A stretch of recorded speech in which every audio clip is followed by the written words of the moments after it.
خالق کی حمد و ثنا۔ زبور نمبر 104۔ اے میری جان، تو خداوند کو مبارک کہہ۔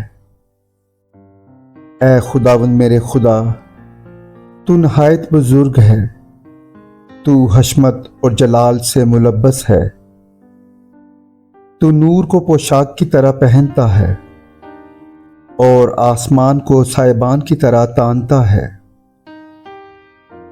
تو اپنے بالا خانوں کے شہتیر پانی پر ٹکاتا ہے، تو بادلوں کو اپنا رتھ بناتا ہے، تو ہوا کے بازوؤں پر سیر کرتا ہے، تو اپنے فرشتوں کو ہوائیں اور اپنے خادموں کو آگ کے شعلے بناتا ہے۔ تو نے زمین کو اس کی بنیاد پر قائم کیا تاکہ وہ کبھی جنبش نہ کھائے۔ تو نے اس کو سمندر سے چھپایا جیسے لباس سے، پانی پہاڑوں سے بھی بلند تھا۔ وہ تیری جھڑکی سے بھاگا، وہ تیری گرج کی آواز سے جلدی جلدی چلا، اس جگہ پہنچ گیا جو تو نے اس کے لیے تیار کی تھی۔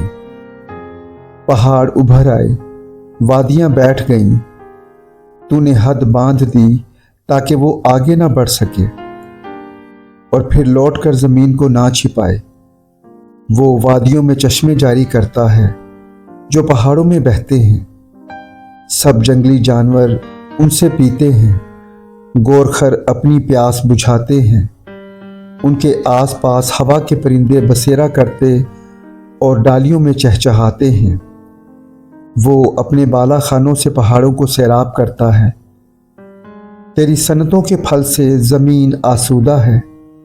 وہ چوپایوں کے لیے گھاس اگاتا ہے اور انسان کے کام کے لیے سبزہ، تاکہ زمین سے خوراک پیدا کرے، اور میں جو انسان کے دل کو خوش کرتی ہے، اور روغن جو اس کے چہرہ کو چمکاتا ہے، اور روٹی جو آدمی کے دل کو توانائی بخشتی ہے۔ خداوند کے درخت شاداب رہتے ہیں، یعنی لبنان کے دیودار جو اس نے لگائے، جہاں پرندے اپنے گھونسلے بناتے ہیں۔ صنوبر کے درختوں میں لک لک کا بسیرا ہے، اونچے پہاڑ جنگلی بکروں کے لیے ہیں، چٹانیں صافانوں کی پناہ کی جگہ ہیں۔ اس نے چاند کو زمانوں کے امتیاز کے لیے مقرر کیا، آفتاب اپنے غروب کی جگہ جانتا ہے۔ تو اندھیرا کر دیتا ہے تو رات ہو جاتی ہے، جس میں سب جنگلی جانور نکل آتے ہیں۔ جوان شیر اپنے شکار کی تلاش میں گرجتے ہیں اور خدا سے اپنی خوراک مانگتے ہیں۔ آفتاب نکلتے ہی وہ چل دیتے ہیں اور جا کر اپنی ماندوں میں پڑ رہتے ہیں۔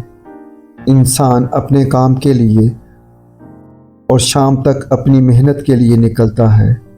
اے خداوند، تیری صنعتیں کیسی بے شمار ہیں، تو نے یہ سب کچھ حکمت سے بنایا۔ زمین تیری مخلوقات سے معمور ہے۔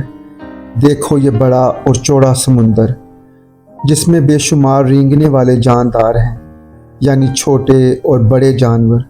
جہاز اسی میں چلتے ہیں، اسی میں لویا تان ہے جسے تو نے اس میں کھیلنے کو پیدا کیا۔ ان سب کو تیرا ہی آسرا ہے، تاکہ تو ان کو وقت پر خوراک دے۔ جو کچھ تو دیتا ہے یہ لے لیتے ہیں، تو اپنی مٹھی کھولتا ہے اور یہ اچھی چیزوں سے سیر ہوتے ہیں۔ تو اپنا چہرہ چھپا لیتا ہے اور یہ پریشان ہو جاتے ہیں۔ تو ان کا دم روک لیتا ہے اور یہ مر جاتے ہیں اور پھر مٹی میں مل جاتے ہیں۔ تو اپنی روح بھیجتا ہے اور یہ پیدا ہوتے ہیں، اور تو روئے زمین کو نیا بنا دیتا ہے۔ خداوند کا جلال ابد تک رہے۔ خداوند اپنی صنعتوں سے خوش ہو۔ وہ زمین پر نگاہ کرتا ہے اور وہ کانپ جاتی ہے۔ وہ پہاڑوں کو چھوتا ہے اور ان سے دھواں نکلنے لگتا ہے۔ میں عمر بھر خداوند کی تعریف گاؤں گا۔ جب تک میرا وجود ہے میں اپنے خدا کی مدح سرائی کروں گا۔ میرا دھیان اسے پسند آئے، میں خداوند میں شادمان رہوں گا۔